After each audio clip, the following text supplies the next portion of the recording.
We are 70 days away from the NBA tipping off. Can't believe it, but it's coming closer.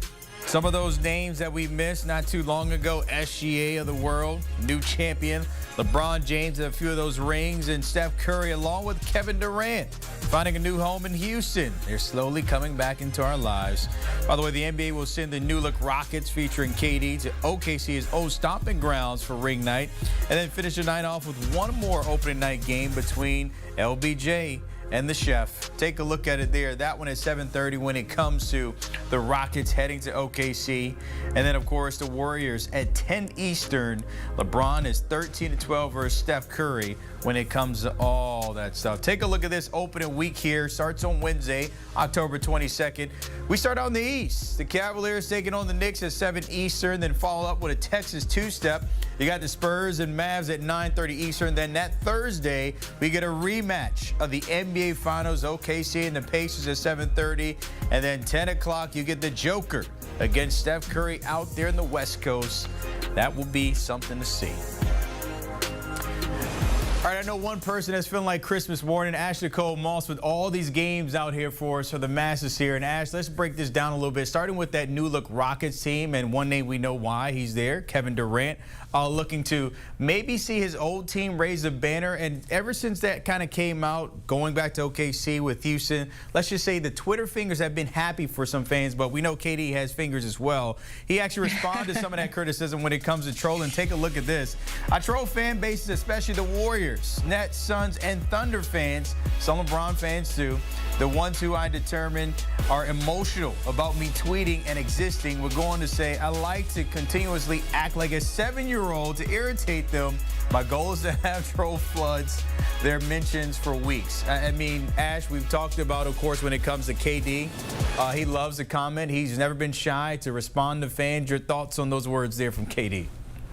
Well, look, at least he's self-aware, right? Like, you know, at least he's very much aware that he is a almost 40-year-old man acting like a 7-year-old on social media. So I respect the fact that he has that kind of self-awareness. Look, it's going to be interesting. We all know the storylines that are going to be circulating this particular matchup. As we all know, KD left Oklahoma City to go to the Golden State Warriors, where he won his 2 championships, Finals MVP. We know the story. We know how people felt about him leaving OKC for the Warriors, because that is a team that beat them in the Western Conference Finals. And we all know what Kevin Durant's career has been in terms of the discourse of the NBA because of that. It's going to be interesting watching him watch the Oklahoma City Thunder receive their rings, watch the banner go up in a place where a lot of people thought if he would have stayed, there could have been a possibility that would have been his future with Oklahoma City. Do I know if that would have happened completely? No, there were other factors. Obviously, James Harden, Russell Westbrook, and that team would have had to stay together. Would they have been able to?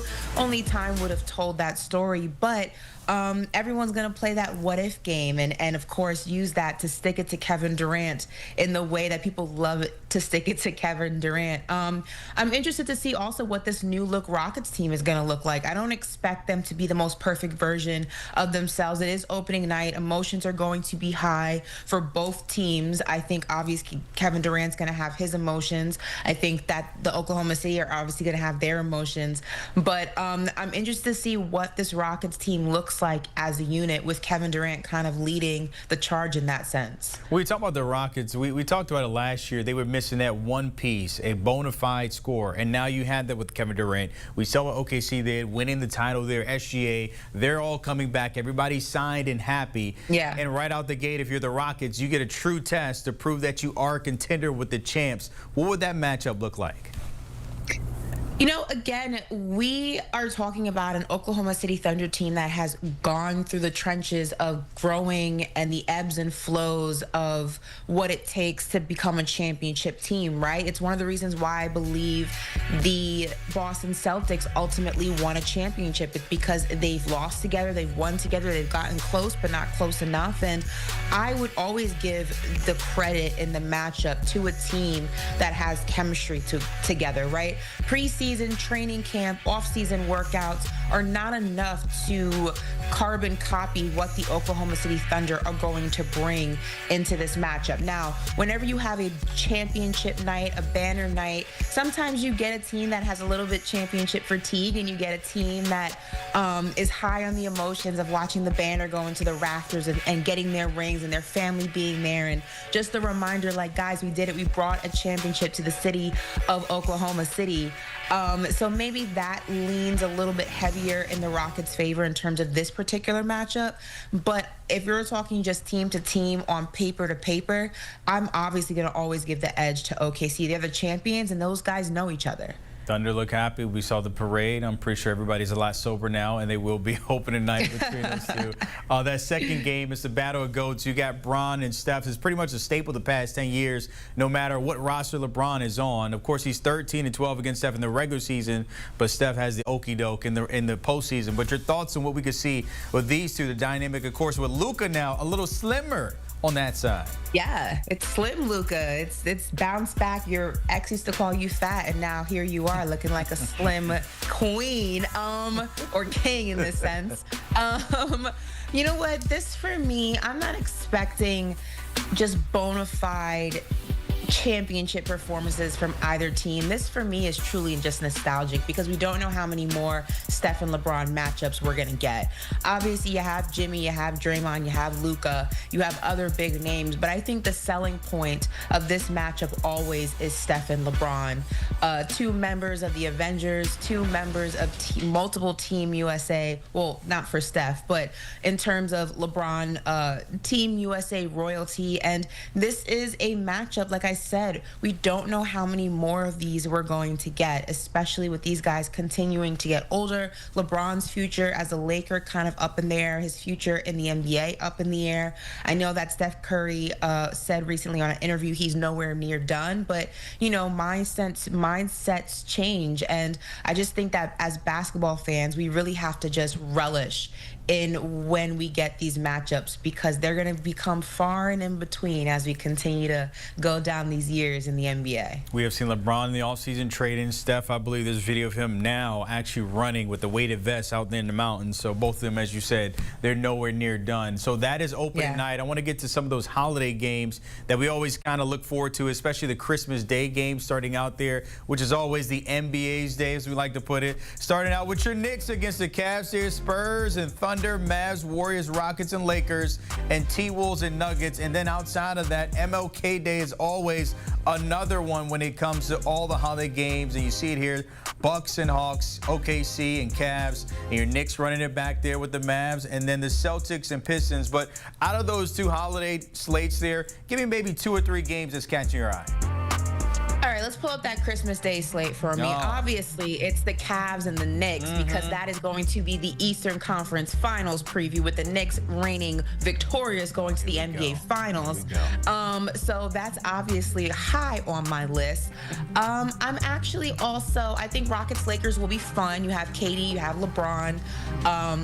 Obviously, hopefully both guys are healthy to play that game. I think also what I'm looking at, this might be a hot take. I'm actually very interested to see that Spurs-Thunder matchup, and I'll tell you why.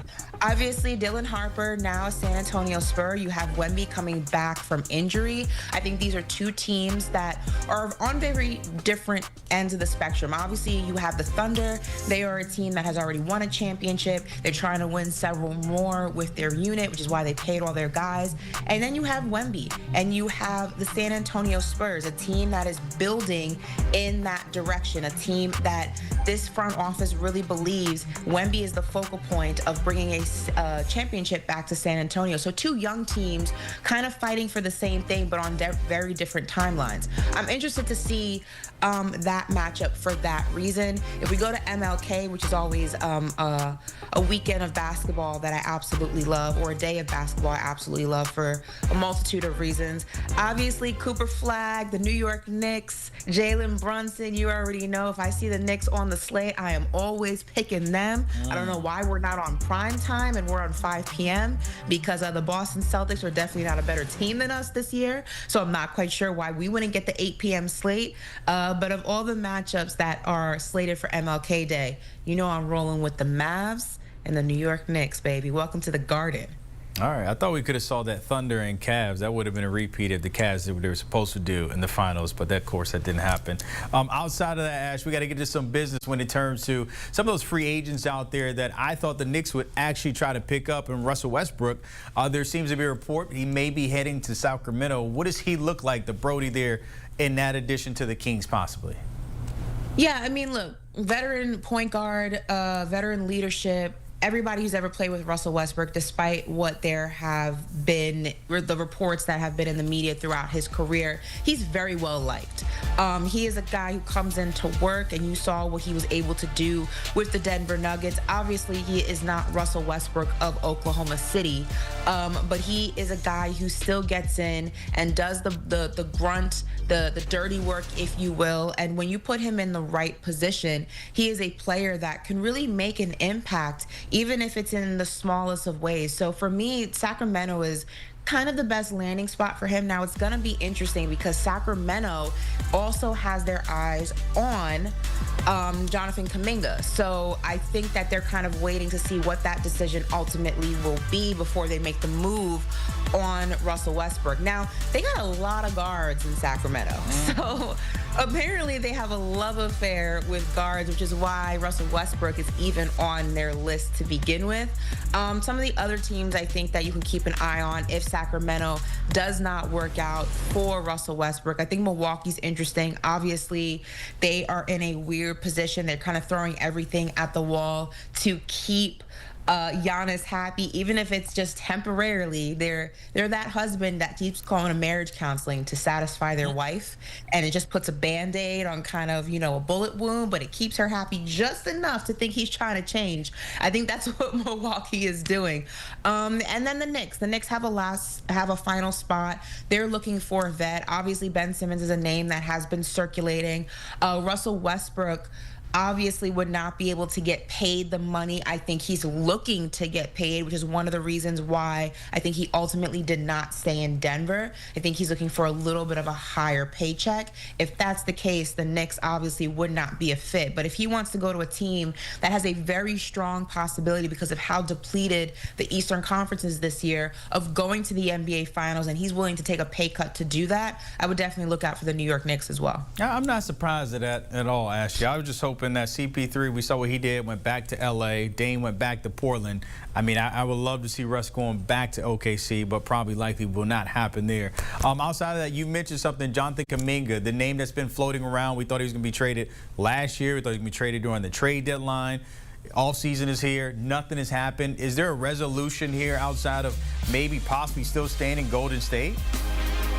I have no idea what's going on with this situation, Brandon. I'm going to be very honest with you. Obviously, the Golden State Warriors have the rights to Jonathan Kuminga, and they offered him that 2-year, $45 million deal. He didn't want it. I don't know if that's just because there's already bad blood between Kuminga and Steve Kerr and this coaching staff and this organization. The teams that I have here, obviously the Kings are a team that has been kind of throwing his name in the mix, and they're waiting on making a move on Westbrook to see what he does ultimately. The Bulls and the Celtics could also be interesting. I think the Celtics are in a situation where they're trying to find a way to make them competitive while Tatum is out, and that could be an interesting lineup once Tatum returns. It's not like Kuminga is not a talented player.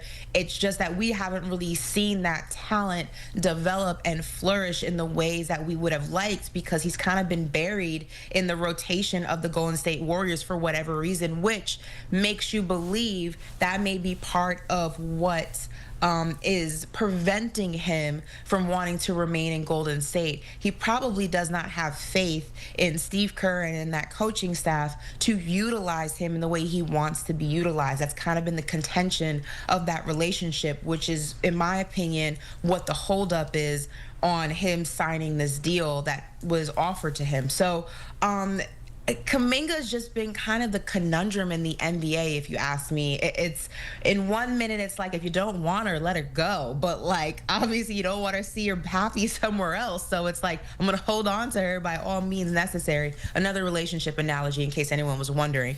But I don't know. Only time will tell. I would not be surprised though, Brandon, if when this is all said and done, he's in a Golden State Warriors jersey comes tip off. Sometimes we talk about he's 22 years of age. He could be an all-star, but so far he's been a backup that is stuck in Golden State. We will see. As you mentioned there, opening day is getting closer. Nicole Moss, appreciate it as always. Looking at some of those teams that might be contending once it's all said and done here, take a look at it. And maybe I should have brought this up, or maybe, thankfully, I didn't tell Ashley. But the Thunder and Cavs and her Knicks are tied for third to win it all. The segment would have been a lot longer. Up right there with the Nuggets there and the Rockets at plus 850.